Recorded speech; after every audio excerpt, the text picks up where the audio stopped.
Hey everybody, welcome back. I'm Andy and I'd love to talk about fun things to do in Florida. So recently my whole family and I just went to SeaWorld for the first time in quite a long time, and it was actually the first time that my kids had ever been there. We were able to go on every ride, see every show and every attraction in the park in one day, and afterwards we all sat down and individually ranked them all from worst to first. So if you have your own SeaWorld day planned, I hope this might help you figure out what not to miss or what might be skippable if you just can't cram it all in one day. And there's actually a few surprises in here. For this video, we're only ranking these 13 main attractions that are included with the base admission. So the observation tower, the flamingo paddle boats, and any extra cost animal encounters aren't included because those all do cost a little bit extra. We also didn't include any of the rides in the Sesame Street Land either because those are all small, mostly kiddie attractions and not really any of the main attractions in the park. But the Sesame Street Land is very fun and cute though, and my 6-year-old nephew who came along really loved it. And that area is definitely worth it if you have small kids with you, or even if you're just a big kid like me who grew up on Sesame Street and you want that heavy dose of nostalgia. The panel here was me, my wife Shannon, and our 2 high school age kids. After making our rankings, I took the average placement of each attraction and made one final list based on the average placement in each of our lists. Hope that makes sense. And remember, this isn't the correct list, it's just our list. And really none of these attractions, in my opinion, are bad. Even the lowest ranked ones are worth seeing.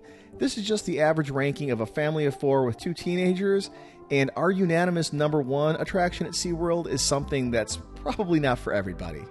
And let me know in the comments what your favorite SeaWorld attractions are. I'd love to hear about them.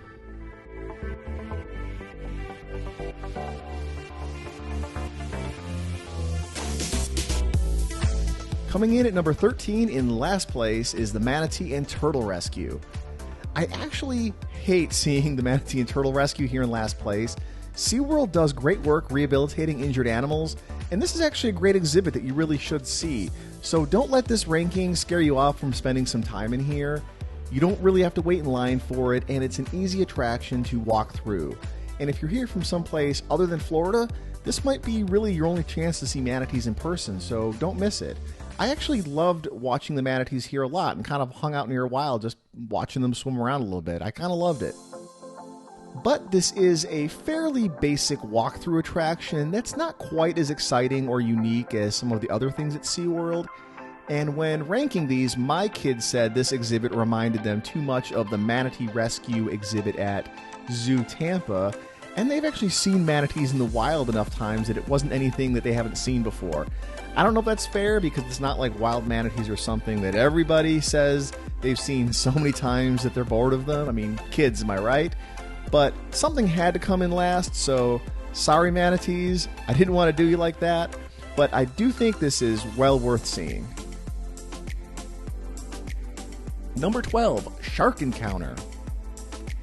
It's weird to me to see Shark Encounter ranked so low because I can still remember loving this back when I first came here as a kid. The underwater glass tunnel through an aquarium full of sharks was a big deal back in the day.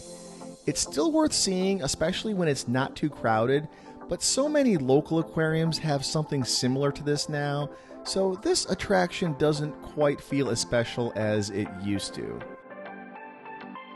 Shark Encounter is mostly an educational walkthrough attraction about sharks, with some displays and little exhibits about sharks that you could look at, which ends with a glass tunnel through an aquarium full of sharks and other fish that you can walk through.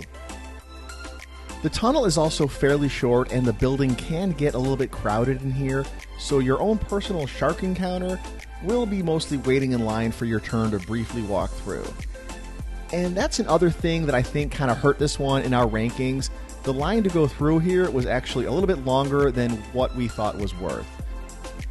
I personally ranked Shark Encounter last on my own list, and that hurt me to do it because I actually love sharks and have fond memories of going through here as a kid, but I'm not sure this one quite has held up as well over the years. Number 11, Orca Encounter. This one was a bit of a surprise, but we collectively ranked the Orca Encounter show pretty low, and it only reached 11 on our list. And to be perfectly honest, this show was actually a little bit boring. But I'm not even going to hold that against SeaWorld here. It's pretty understandable, and this show has gone through a lot of changes over the last few years. This show used to have these whales doing tricks, launching the trainers through the air, and splashing the first few rows with ice-cold salt water. But then that incident happened, and SeaWorld found themselves in the center of a storm of controversy. Orca whales at SeaWorld have been a really touchy subject, and they just couldn't release them into the wild. So instead, they turned this into what used to be a theatrical Spills and Thrills Shamu show into a much more subdued educational presentation instead. The whales come out, they jump out of the water a few times, they respond to a few of the trainer's commands, they jump around a few more times, and then the show is over. Seeing these incredible animals in person is definitely memorable, but I also think that the time for these whales in SeaWorld has come and gone. It's my understanding that SeaWorld is phasing out keeping orcas in captivity, and it feels like they're kind of preparing for that day a little bit by making this show fairly dull now, so that people won't really miss them when that eventually happens and they're gone. My own recommendation on this show is that it's still worth seeing only because it's one of the most iconic things about SeaWorld, but if you're not comfortable with that, and I totally get that, or you want to spend this time doing something else, that's fine too. And if you do decide to skip the show, you can still see the orcas in the underwater viewing area. Number 10, Infinity Falls. Infinity Falls is SeaWorld's version of the round raft going through the rapids ride that some of the other parks have, but this one is actually quite long and has a big long drop at the end. The ride is fun, but how much you're into this will depend entirely on how willing you are to get wet at a theme park. And this one will get you soaked. There's really no way to avoid it. Everybody's getting drenched on this one. This only ranked number 10 on our list, but I think that's because we went in December and not in the hot summer months. If we had gone in the hot summer months, like the middle of July, this probably would have ranked a lot higher. But we went to SeaWorld in December, and getting soaked wasn't really something any of us were too excited about. But if you ask us to rank these again in the summer, this one might be top 5. It is a very fun ride and will definitely cool you off. The elevator ride up to the top is very cool, and SeaWorld really needed a ride like this. Number 9, Manta. Manta was easily our most divisive and controversial ride of any of them at SeaWorld. Both of my kids ranked Manta in their top 5, and my son actually put it at his own number 3. But Mom and Dad, we didn't love it quite as much.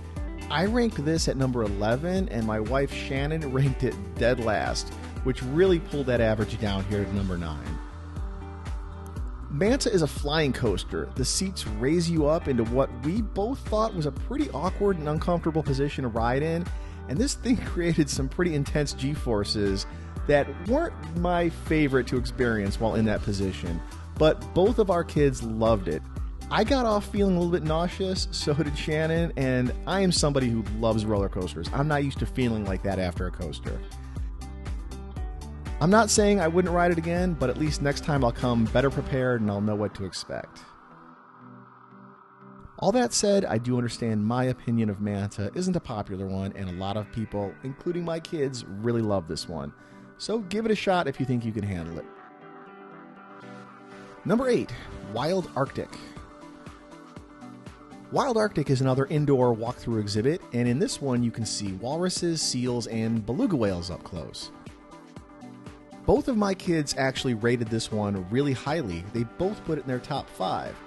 I was a little surprised that the same kids who loved all the roller coasters here rated this, which is a nice, peaceful animal exhibit, so highly, but they loved it in here. Wild Arctic is themed like an Arctic explorers camp, and they keep it really nice and cold in here. It's a great place to cool off in the summer, but we all really loved just sitting back and watching the beluga whales swimming around in their habitat, and we loved the enormous walrus up close. He was a fan favorite.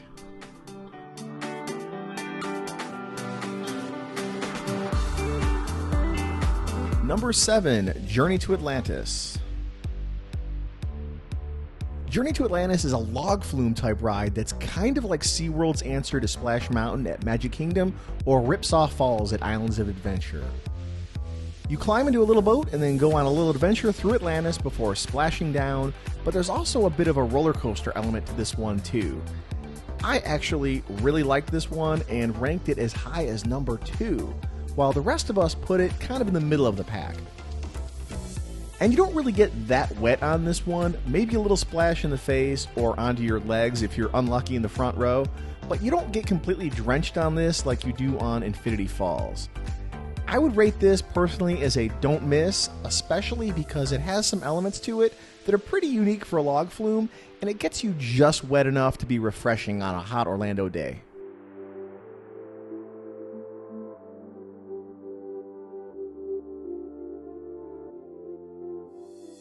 Number 6, Icebreaker. Icebreaker is SeaWorld's newest roller coaster. It opened up in early 2022 and it's SeaWorld's first and only launch coaster. This one has you launching both backwards and forwards and into the steepest beyond vertical drop in Florida. A 93-foot tall spike with a 100-degree angle and then through a bunch of little airtime hills and turns. This roller coaster really surprised me in just how fun it was. It actually doesn't look that big, but it's really great. It has an almost relentless pace. It's really smooth and simply a lot of fun, and it makes the best use out of its layout with the backwards and forwards motion. I rated this as high as number 3, while the others in my family put this somewhere in the middle. My son, the same kid who put Manta at his number 3, put this at his number 9, which might have dragged this down a few notches. But it was a crowd pleaser. We all really thought Icebreaker was a lot of fun. Number 5, KRAKEN. I can't believe it's been 23 years since this thing opened, but it really still holds up. It ranked pretty high for all of us, with my daughter giving it the highest ranking. She put this as her 3rd favorite attraction in all of SeaWorld. KRAKEN was SeaWorld's first roller coaster, and it opened up back in the year 2000, and it marked their first step toward becoming a park that mixes rides in with all its animal encounters and animal shows. And it was definitely a good direction to take. The park now really has something for everybody. KRAKEN is a floorless coaster where your feet dangle over the track below you while you hit a top speed of 65 miles an hour, a max height of 153 feet, and you will go through 7 inversions. The ride experience reminds me a little bit of the Hulk over at Islands of Adventure, but without the launch at the start, and this one doesn't rough you up quite as much as the Hulk does. The floorless thing, I think, is a bit of a gimmick since you don't really notice it much while the ride is moving, unless you're in the front row. Front row on this one is a whole next level experience. You have to wait a little bit longer, but it is definitely worth it. I think KRAKEN in the front row could be in the top 3 for me. It's a great experience, and you definitely should try to make that one happen.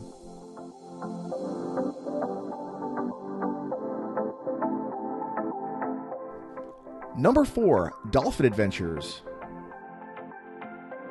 Dolphin Adventures is a dolphin show and presentation that I think did a really nice job hitting all the right notes. It was fun and entertaining, but it was also educational. It's a little bit more like how the old Shamu ORCA shows used to be, but it's still really respectful to the dolphins, and you won't see any of those old school tricks like seeing the trainers going water skiing on them or anything like that. This was just a really solid, fun show that all of us enjoyed and ranked highly. My wife Shannon put this as high as her own number 2.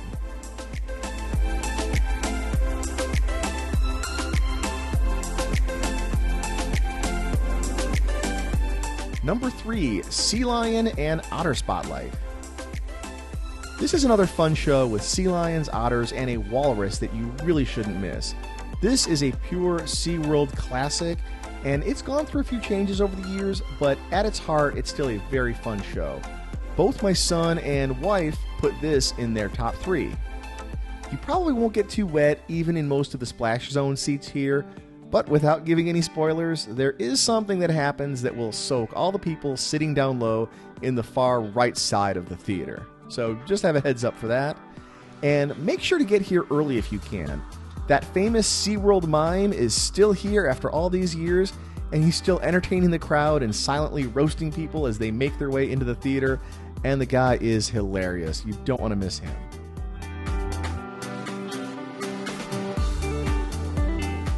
Number 2, Antarctica, Empire of the Penguin. This one was unanimously everybody's favorite walkthrough animal attraction. You definitely don't want to miss this. What we loved about this is just how close you can get to the penguins and how there isn't any glass separating you from them. You're able to get really close to them in here and watch them swim, waddle around, jump in and out of the water and play. And it's also freezing in here, literally. They keep the temperature in here at 32 degrees Fahrenheit, so it's a really great place to cool off on a hot day, but it also might be a little cold when you're in here with shorts and a t-shirt. But watching these penguins play and swim will make you want to try and stay as long as you can. We came in here kind of late in the day and we hung out in here for a long time. We really loved watching the penguins play in here. There used to even be a dark ride in here where you would ride through Antarctic landscapes on a trackless vehicle before seeing the live penguins, but that closed in 2020 and I'm not sure if there's any plans to ever reopen that.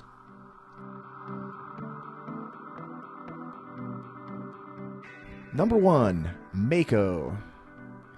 This one was unanimously our number 1 across the board. All 4 of us ranked Mako at number 1. But like I said in the opener, our number 1 certainly might not be for everybody, but we all loved it. It really depends on if you're a roller coaster person. Mako is one of the best roller coasters I've ever ridden and certainly one of the best in Florida. I would personally put it at number 2 behind Velocicoaster at Universal's Islands of Adventure, but Mako is incredible. I love roller coasters, but I'm not quite as keen on getting roughed up on them anymore like my kids still are, and this thing is just about one of the smoothest coasters I've ever ridden. It's nothing but pure fun from the moment you hit that first drop, and your butt is hardly touching the seat at all during the ride. It is airtime the entire way through. My brother, who also went with us on this trip, said you could cut a deck of cards between the seat and your butt on that thing. It does look huge and intimidating, and it's very fast, and it's a big coaster, but it's so smooth, it's easy for just about anybody who isn't deathly afraid of coasters to enjoy. I couldn't recommend this one enough and would rate this as my number 1 must-do at SeaWorld if you're able to do roller coasters. So that is my family's ranking of all the top attractions at SeaWorld. Let me know in the comments what your favorite things are to do and let us know what you agreed with or disagreed with. Like I said, this isn't the correct list, it's just our list. And if you like this kind of stuff and want to learn about more fun and interesting things to do around Florida, from the theme parks to the state parks, please subscribe, and I will talk to you guys next time.